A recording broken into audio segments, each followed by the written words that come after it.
قال الله سبحانه وتعالى يسألونك عن الشهر الحرام قتال فيه قل قتال فيه كبير وصد عن سبيل الله والمسجد الحرام وإخراج أهله منه أكبر عند الله والفتنة أكبر من القتل الآية.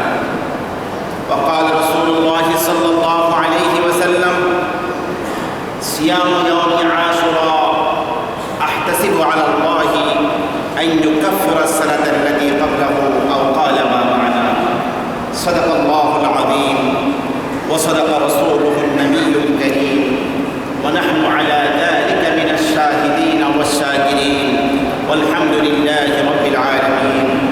سبحانك لا علم لنا إلا ما علمتنا إنك أنت العليم الحكيم.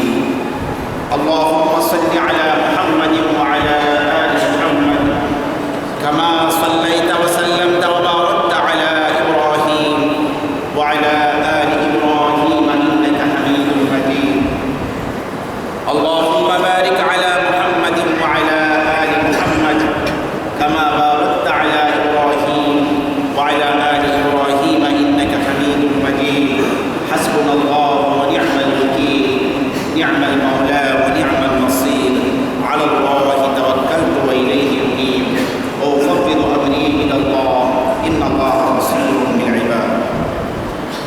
সর্বপ্রথম আমরা মহান রব্বুল আলামিনের দরবারে অসংখ্য অজস্র শুকরিয়া জ্ঞাপন করছি যে মহান প্রভু আপনাকে আমাকে কোনো প্রকারের আবেদন নিবেদন দরখাস্ত ছাড়াই আশরাফুল মাখলুকাত সর্বাপেক্ষা আল্লাহ পাকের শ্রেষ্ঠ সৃষ্টি মানুষ বানিয়ে আপনাকে আমাকে সৃষ্টি করেছেন। যে মহান প্রতিপালক আপনাকে আমাকে সর্বশ্রেষ্ঠ দৌলত ঈমান এবং হিদায়াত দান করেছেন। সর্বশ্রেষ্ঠ নবী এবং রাসূল আপনাকে আমাকে দিয়েছেন। যে মহান প্রতিপালক আপনার আমার জন্যই দুনিয়া আখিরাতের সকল নিয়ামত সৃষ্টি করেছেন। যে মহান প্রতিপালক আপনাকে আমাকে বলার জন্য মুখ দিয়েছেন, শোনার জন্য কান দিয়েছেন, দেখার জন্য চোখ দিয়েছেন, উপলব্ধি করার জন্য অন্তর দিয়েছেন, তা সত্ত্বেও গোলামী বন্দীকের জন্য অঙ্গ প্রত্যঙ্গ দান করেছেন। সর্বোপরি যে মহান মালিক আপনাকে আমাকে আরেকটি নতুন বছর দান করেছেন এবং পবিত্র মুহররম মাসের গুরুত্বপূর্ণ এই জুমায় অংশগ্রহণ করার তৌফিক আপনাকে আমাকে দান করেছেন। সেই মহান মনিবের আলিশান দরবারে অন্তরের অন্তঃস্থল থেকে কালিমাতুশ শুকর আদায় করে আমরা সকলেই বলছি আলহামদুলিল্লাহ। অসংখ্য দরুদ এবং সালামের হাদিয়া পেশ করছি আমাদের প্রিয় নবী, বিশ্বনবী, বিশ্ব মানবতার মহানবী, সরকার কায়নাত, সৈয়দুল মুরসালিন, ইমামুল আম্বিয়া ওয়াল মুরসালিন, খাতামুন নবিয়্যিন, জনাবে মুহাম্মদুর রাসূলুল্লাহ সাল্লাল্লাহু আলাইহি ওয়াসাল্লামের পবিত্র। সম্মানিত দিনদার পরহেজগার মুসল্লি ভাই, পবিত্র মুহররম মাস চলছে। চারটি সম্মানিত মাসের অন্যতম মাস পবিত্র মুহররম মাস। যেই মাসের রোজা সম্পর্কে বিশ্বনবী ঘোষণা করেছেন, আফদালুস সিয়ামি বা'দা রমাদান শাহরুল্লাহিল মুহররম। রমজান মাসের পরেই সর্বশ্রেষ্ঠ রোজা হলো আল্লাহর মাস মুহররম মাসের রোজা। আল্লাহর মাস বলা হয়েছে যেই মাসে 10ই মুহররমকে আশুরা হিসাবে আমরা জানি। আজকে 9ই মুহররম, আজকে এবং কালকে রোজা রাখার জন্য সকলকে পরামর্শ দেওয়া হয়েছিল। বলা হয়েছিল গত সপ্তাহে আশুরার তাৎপর্য নিয়ে, ফজিলত নিয়ে আমরা কথা শুনেছিলাম। আশুরা সম্পর্কিত বাকি আলোচনা আজকে হবে। আশুরা হলো আল্লাহ রাব্বুল আলামিন পৃথিবীর ইতিহাসে গুরুত্বপূর্ণ অনেক ঘটনা এই দিন ঘটিয়েছে। এই জন্য এই দিনে হযরত নূহ আলাইহিস সালাম রোজা রাখতেন, মুসা আলাইহিস সালাম রোজা রাখতেন। এমনকি ইসলামের পূর্বে মক্কা মুকাররমার যে জাহিলিয়াতের যুগের কাফেররা তারাও রোজা রাখত এই দিনে। আমাদের নবীও মক্কা মুকাররমার জিন্দেগিতেও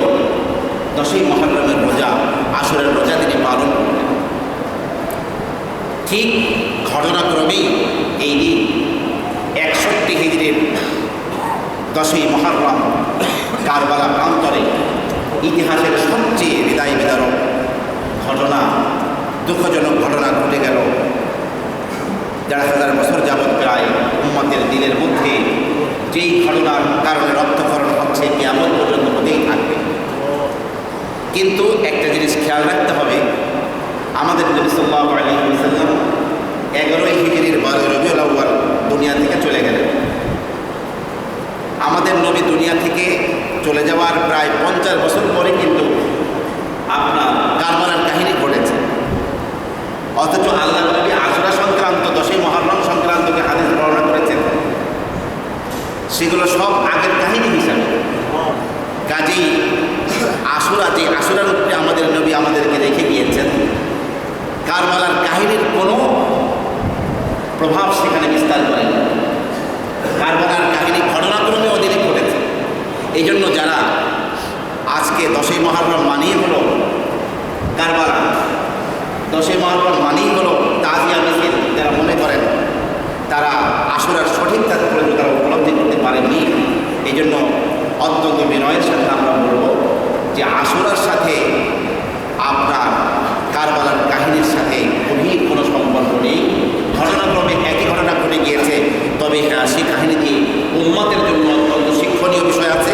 উম্মতের অনেক কিছু করণীয় বর্জনীয় হয়ে গেছে, এটা অবশ্যই উম্মতের মধ্যে আপনার রেখাপাত করছে এবং এই দিনের কোনো রকমের ইসলাম বিরোধী কোনো কার্যকলাপ উন্মত করবে না, এই জন্য প্রত্যয় নিতে হবে। এই জন্য সংক্ষিপ্তভাবে আজকে আমরা খুতবার এই সংক্ষিপ্ত আলোচনায় প্রথমে যে ঐতিহাসিক কারণে কারবালার কাহিনী ঘটল সে আলোচনা, এবং এদিন আপনাকে আমাকে কী চিন্তা চেতনা লালন করতে হবে, কী কাজ করতে হবে এবং আশুরার তাৎপর্য কীভাবে গ্রহণ করতে হবে, এটাই হলো আমাদের খুতবার আজকের আলোচ্য বিষয়। ওমা তৌফিকি ইল্লা বিল্লাহ আলাইহি তাওয়াক্কালতু ওয়া ইলাইহি উনীব। আমাদের নবী হযরত মুহাম্মদ মুস্তাফা সাল্লাল্লাহু আলাইহি ওয়াসাল্লামকে আল্লাহ তাআলা 7টি সন্তান দান করেছিলেন। কয়টি সন্তান? 7। 3টি পুত্র সন্তান, 4টি কন্যা সন্তান। কাসেম, তৈয়ব, ইব্রাহিম, এর 3টি পুত্র সন্তান। তারা ছোটবেলায় শৈশবেই মারা গিয়েছে। আর 4টি মেয়ে হলো জায়নাব, বড় মেয়ে জায়নাব, দ্বিতীয় মেয়ে রুকাইয়া, তৃতীয় মেয়ে উম্মে কুলসুম, সবচেয়ে ছোট মেয়ে ফাতিমাতুজ জাহরা রাদিয়াল্লাহু আনহা। তার মধ্যে আল্লাহর নবীর জীবদ্দশায় প্রতিটি সন্তান মারা গিয়েছেন, একমাত্র ফাতেমা ছাড়া। ফাতিমাতুজ জাহরা রাদিয়াল্লাহু তাআলা আনহাকে আল্লাহর নবী বিবাহ দিয়েছিলেন শেরে খোদা হযরত আলী ইবনে আবি তালেবের সাথে। ফাতেমার গর্ভে হযরত আলী রাদিয়াল্লাহু আনহুর মোট 6টি সন্তান ভূমিষ্ঠ হয়। কয়টি সন্তান? 6টি। আমার সাথে সবার কথা বলবেন, কয়টি সন্তান ভূমিষ্ঠ হয়? 6টি। আমরা শুধু জানি হাসান আর হোসেন। হাসান, হুসাইন, মুহসিন, 3 ছেলে। হাসান, হুসাইন, মুহসিন। আর 3 মেয়ে হলো জায়নাব, রুকাইয়া, উম্মে কুলসুম। হযরত ফাতেমা তার 3 মেয়ের নাম রেখেছিলেন 3 বোনের নাম। বোনের নামে সন্তানের নাম রাখা যায়, ভাইয়ের নামে ছেলের নাম রাখা যায়, ভাইদের নামে, বোনদের নামে মেয়েদের নাম রাখা যায়। এই জন্য ফাতেমাতুজ জাহরা তার বড় মেয়ের নাম রেখেছিলেন জায়নাব, যিনি কারবালায় ছিলেন। দ্বিতীয় মেয়ে তার নাম রেখেছিলেন উম্মে কুলসুম, রুকাইয়া, কারণ তার হযরত ফাতেমার দ্বিতীয় বোনের নাম ছিল রুকাইয়া। আর তৃতীয় মেয়ের নাম রেখেছিলেন উম্মে কুলসুম, কারণ ফাতেমাতুজ জাহরার কেবলই পূর্বের যে বোনটি তার নাম ছিল উম্মে কুলসুম। আমার ভাইরা, এই উম্মে কুলসুম যে সবচেয়ে ছোট মেয়ে ফাতেমাতুজ জাহরা, তার বিয়ে হয়েছিল হযরতে আমিরুল মুমিনিন ওমর ইবনে খাত্তাবের সাথে। বয়সের পার্থক্য অনেক ছিল। ফাতেমা রাদিয়াল্লাহু আনহার মৃত্যুর পরে হযরত আলী রাদিয়াল্লাহু আনহুর কাছে দরখাস্ত করেছিলেন হযরত ওমর যে আমি যদিও আল্লাহর নবীর শ্বশুর হাফসার পিতা হিসাবে, কিন্তু রক্তের সম্পর্ক আরও ওতপ্রোতভাবে জড়িত করার জন্য আমি উম্মে কুলসুমকে আপনার কাছে যাচ্ছি। হযরত আলী রাদিয়াল্লাহু আনহু উম্মে কুলসুমকে হযরত ওমর ইবনে খাত্তাবের সাথে বিবাহ দিয়ে দেন।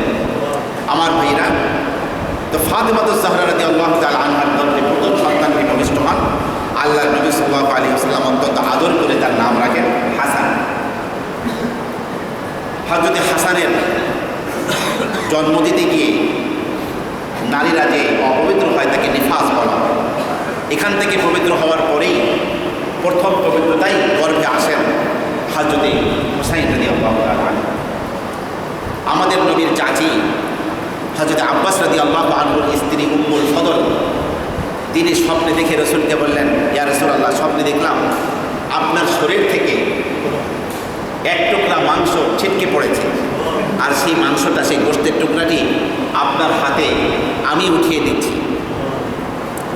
রাসূল সাল্লাল্লাহু আলাইহি ওয়াসাল্লাম হেসে দিয়ে বললেন, চাচি, স্বপ্নের ব্যাখ্যা হলো এই, ফাতেমার গর্ভে একটি সন্তান ভূমিষ্ঠ হবে আর আমাকে আপনি কোলে এনে দেবেন। হযরত হুসাইন রাদিয়াল্লাহু আনহু জন্মগ্রহণ করলেন। উম্মুল ফদল একটা নেকড়ায় পেঁচিয়ে রাসূলুল্লাহ সাল্লাল্লাহু আলাইহি ওয়াসাল্লামের কোলে নিয়ে দিলেন। রাসূলুল্লাহ সাল্লাল্লাহু আলাইহি ওয়াসাল্লাম ছোট্ট নাতির নাম রাখলেন হুসাইন। আঙ্গুল নিয়ে নাড়াচাড়া করছেন, আনন্দ করছেন। উম্মুল ফদল বলেন, আমি তাকিয়ে দেখি হঠাৎ করে আল্লাহ রাসূল সাল্লাল্লাহু আলাইহি ওয়াসাল্লামের চেহারা অশ্রুসিক্ত হয়ে গেল, টপ টপ করে চোখ থেকে পানি পড়ছে। জিবরিল আমিন বললেন, ইয়া রাসূলুল্লাহ, আপনি আপনার নাতিকে পেয়ে আদর করছেন। ইন্না উম্মাতাকা তাকতুলহু, আপনার উম্মাতের একদল বিভ্রান্ত মানুষ, তারাই আপনার এই নাতিকে হত্যা করবে। রাসূল সাল্লাল্লাহু আলাইহি ওয়াসাল্লামকে তখনই জানিয়ে দেওয়া হয়েছিল। রাসূল তখনই হযরত হুসাইন রাদিয়াল্লাহু তাআলা আনহু এই বিচ্ছেদের কষ্ট তখনই তিনি অনুভব করেছিলেন। আমার ভাইরা, হযরত হুসাইন রাদিয়াল্লাহু তাআলা আনহু ধীরে ধীরে বড় হচ্ছেন। হাসান এবং হুসাইনকে আল্লাহর নবী এত বেশি ভালোবাসতেন, রাসূল বললেন যে আমার এই হাসান এবং হুসাইন, আমার এই দুইজন দৌহিত্র জান্নাতের সমস্ত যুবকদের সর্দার হবে। একবার আল্লাহর নবী খুতবা দিচ্ছিলেন, হাসান এবং হুসাইন উভয় লম্বা জামা গায়ে দিয়ে আসতেছিল। বাচ্চারা লম্বা জামা গায়ে দিয়ে আসা মানে জামার নিচে পা পড়ে, পা পিছলে পড়ে যেতে পারে। আল্লাহর নবী উম্মতের সামনে খুতবা দিচ্ছেন মসজিদে নববীতে, খুতবা স্থগিত করে দৌড় দিয়ে এনে হাসান হুসাইনকে সামনে বসিয়ে তারপরে নতুন করে খুতবা দিলেন। আর বললেন যে আল্লাহ তাআলা সত্যই বলেছেন যে ইন্নামা আমওয়ালুকুম ওয়া আওলাদুকুম ফিতনা, তোমাদের সন্তান, তোমাদের সম্পদ এগুলো ফিতনা, পরীক্ষার কারণ। আমি দেখলাম লম্বা জামা গায়ে দিয়ে আসছে, ওরা পড়ে যেতে পারে, এই জন্যই আমি খুতবা স্থগিত করে ওদেরকে সামনে নিয়ে আসলাম। আরেকবার কাহিনী ঘটল এই, রাসূলুল্লাহ সাল্লাল্লাহু আলাইহি ওয়াসাল্লাম উম্মতের নামাজ পড়াচ্ছেন। হাসান এবং হোসেন দৌড় দিয়ে এসে নানাজি সিজদায় গিয়েছেন, উম্মতের ইমামতি করছেন। এই সময় পিঠের উপরে উঠে বসেছেন হাসান হুসাইন। রাসূলুল্লাহ সাল্লাল্লাহু আলাইহি ওয়াসাল্লাম দীর্ঘ সিজদা দিচ্ছেন দেখে সাহাবায়ে কেরাম ভাবলেন, ব্যাপারটা কি? এই অবস্থায় কোনো ওহী নাযিল হচ্ছে নাকি আল্লাহ রাসূলের শারীরিক কোনো অস্বস্তি ঘটলো বা অসুস্থ হয়ে পড়লেন, নাকি সিজদা অবস্থায় আল্লাহ তাআলা তার নবীকে উঠিয়ে নিলেন? ব্যাপারটা কি? সব সাহাবীরা সিজদায় পড়ে আছেন।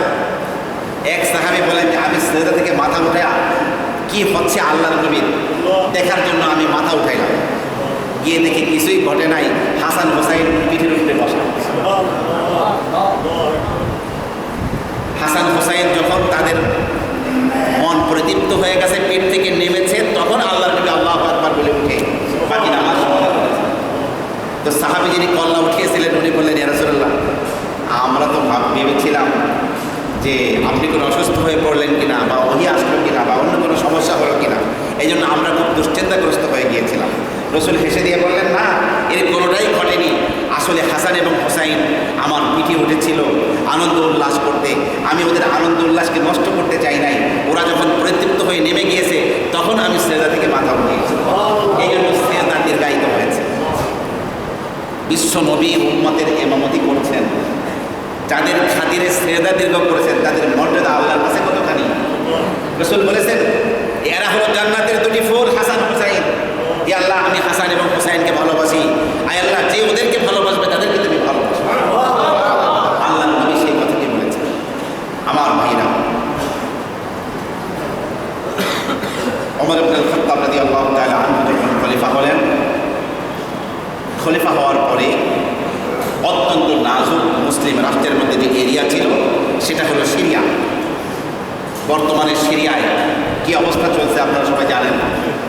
2.5 লক্ষ মানুষ অলরেডি মৃত্যুবরণ করেছে এবং সিরিয়ার প্রেসিডেন্ট গোপনে রাশিয়ায় গিয়েছে। আসমানের ফয়সালা যা আছে তাই হবে। হযরতে ঈসা আলাইহিস সালামকে এখানেই নামবেন আর ময়দানে মাহশার মূলত সিরিয়ার জমিনেই হবে।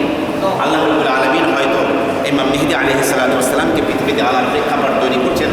আর সে আজমের ফয়সালা কীরকমভাবে সাজানো আছে আল্লাহ তাআলাই ভালো। আমার ভাইরা, এই সিরিয়া এই অঞ্চলকে শাসন করবে কে? গভর্নর কে হবে? প্রতিনিয়ত মুসলিম রাষ্ট্রের ইসলামী রাষ্ট্রের পরিধি বাড়ছে। ওমর ইবনুল খাত্তাব একজন বিচক্ষণ শাসক অনুসন্ধান করছিলেন। তখন তিনি খুঁজে পেলেন হযরতে আবু সুফিয়ান রাদিয়াল্লাহু তাআলা আনহুর ছেলে, যিনি 2 বছর যাবৎ আল্লাহর নবীর ওহীর লেখালেখি করেছেন, হযরতে মুআবিয়া রাদিয়াল্লাহু তাআলা আনহু, তাকেই ওমর ইবনুল খাত্তাব রাদিয়াল্লাহু তাআলা আনহু সেই সিরিয়ার শাসনকর্তা বা গভর্নর নিযুক্ত করলেন। অত্যন্ত বিচক্ষণতার সাথে প্রশাসনিক দক্ষতা দিয়ে তিনি সিরিয়াকে নিপুণভাবে শাসন করে চলছিলেন। আমার ভাইরা, কিন্তু একটা কথা খেয়াল রাখতে হবে, এই আমির মুআবিয়া রাদিয়াল্লাহু তাআলা আনহুর ছেলেই হচ্ছে ইয়াজিদ। এই জন্য বিষাদ সিন্ধু যারা পড়বে অথবা পাশ্চাত্যের লোকদের লেখা কোনো ইতিহাস যারা পড়বে, সেই ইউনিভার্সিটির ছাত্র হোক আর ব্যক্তিগত গবেষক হোক, তার কাছে মনে হবে যে মুআবিয়া কোনো মুসলমানই না। অথচ মুআবিয়া রাদিয়াল্লাহু আনহু হচ্ছেন সেই ব্যক্তি, ওমর ইবনুল খাত্তাবের মতো ব্যক্তি, যাকে বিচক্ষণ শাসক হিসেবে সিরিয়ায় গভর্নর বানিয়েছিলেন, যার পক্ষে আল্লাহর নবী দোয়া করেছিলেন, আল্লাহুম্মা জাআলহু হাদিয়াম মাহদিয়ান ওয়াহদি বিহি, হে আল্লাহ মুআবিয়াকে তুমি হেদায়েত প্রাপ্ত বানাও এবং তার দ্বারা মানুষ যেন হেদায়েত পায় এরকম তুমি বিশাল আলোর মশাল তুমি তাকে বানাও। আল্লাহর নবী তার জন্য দোয়া করেছিলেন এবং তার পিতা আবু সুফিয়ান রাসূল সাল্লাল্লাহু আলাইহি ওয়াসাল্লামের কাছে দরখাস্ত করেছিলেন যে আমার ছেলে মুআবিয়াকে আপনি আপনার ওহীর লেখক হিসেবে গ্রহণ করে নেন। সানন্দে আল্লাহর নবী মুআবিয়া রাদিয়াল্লাহু আনহুকে ওহীর লেখক হিসেবে গ্রহণ করে নিয়েছিলেন। জীবনের শেষ 2 বছর তিনি আল্লাহ রাসূলের অত্যন্ত নিকটে থেকে ওহী লিখেছেন। আমার মেয়েরা কিন্তু ইসলামের ক্ষতি যুগে যুগে কাফেরদের চেয়ে মুনাফিকরা বেশি করেছে। ওমর ইবনুল খাত্তাবের যুগে কোনো ফিতনা মাথাচাড়া দিতে পারেনি, কারণ ওমর এমন লৌহ মানব ছিলেন, কোনো ফিতনা মাথাচাড়া দিলে সেই মাথাকে একেবারে বিনাশ করে দিবেন, সেচে দিবেন। হযরত ওমর 10 বছর বিশ্ব ন্যায়নিষ্ঠার শাসন কাকে বলে বিশ্ব দেখেছে। এরপরে খলিফা হলেন ওসমান ইবনে আফফান রাদিয়াল্লাহু আনহু। তিনি 12 বছর মোট শাসন ক্ষমতায় ছিলেন। তো প্রথম 6 বছর অত্যন্ত সুন্দরভাবে শাসন চলেছে। 7ম বছরের শুরুভাগে, হযরত ওসমানের শাসনকালের 7ম বছরের শুরুভাগে এক ইহুদি সন্তান আব্দুল্লাহ ইবনে সাবা নামক ব্যক্তি, সে মুনাফিক, মানে চরম ইসলামের শত্রু, কিন্তু ইসলামকে ধোঁকা দেওয়ার জন্য সে ইসলাম গ্রহণ করল। এই আব্দুল্লাহ ইবনে সাবা পুরা মুসলিম জাহানের মধ্যে খলিফা ও ওসমানের বিরুদ্ধে বিভিন্ন রকমের অপকথা ছড়িয়ে দিয়ে পোস্টারিং করা শুরু করল এবং বিরাট এক দল পাকানো শুরু করলো। দল পাকাতে পাকাতে খোদ মদিনা মুনাওয়ারার মধ্যে তার বিশাল দলের লোকজনকে নিয়ে একবার কাহিনী করলো। এই 6 বছরের মধ্যেই সে পোস্টারিং করে এই অবস্থা সৃষ্টি করছে যে আশারায়ে মুবাশশারার অন্য সাহাবীরা বলছেন যে এই ওসমান এবং তার লোকেরা খারাপ, এদের বিরুদ্ধে ওঠো এবং লড়াই করো। এই কথা বলে ওসমান ইবনে আফফান রাদিয়াল্লাহু তাআলা আনহুর ঘরকে ঘেরাও করে ফেলল। শেষমেশ দানা পানি ঢোকা বন্ধ করে দিল, সব কিছু বন্ধ করল। ওসমান রাদিয়াল্লাহু আনহুকে বারবার আলী রাদিয়াল্লাহু আনহু বললেন